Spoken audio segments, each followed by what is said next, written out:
India, as a member of the G20, they have a role just like every other member of the G20 and every guest that's going to be attending the G20, just like Oman and Egypt. So it goes to show that conflict is unfortunately going to continue happening, but how they're able to tackle it as a unit, as the members of the G20 and members of the world, it goes to show that yes, this is very unfortunate. Terrorism is an unfortunate thing that every nation is facing.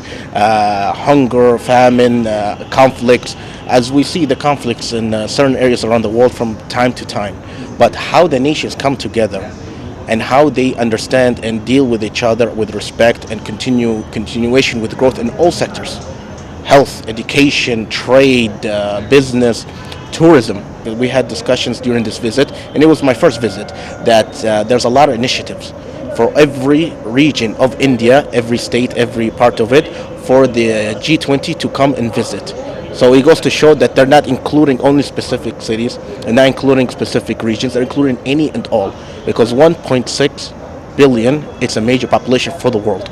If you really understand math and the population, and it goes to show that they want to develop the nation as a whole, just like Saudi Arabia. You know, you guys want to, I believe, by 2047, 2048, you guys have a very ambitious plan, because of course 1.6 billion, it's a huge population, and it takes time to build on that. Saudi Arabia is doing the same thing with Vision 2030. For me, as an individual from Saudi Arabia coming to India for the first time, the cultural bonding can go much deeper rooted than people expect in terms of food, culture, and even languages. People do not realize the mutual they have, how deep it goes for many years. Like today, we visited many of the historical places, and we saw Arabic calligraphy.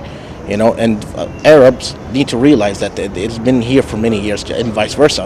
As they all say, it's like the Silk Road comes from where? From India.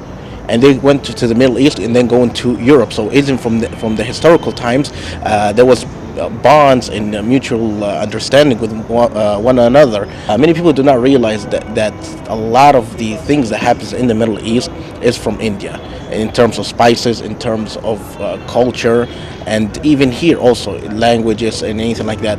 Once you understand a region or a country, to better understand them and how to deal with them in all sectors, you have to understand their culture and the languages. And what's a better way to do that than visiting India? You can read about it, you can talk to people in the cafes, you can see videos, but it doesn't do any justice.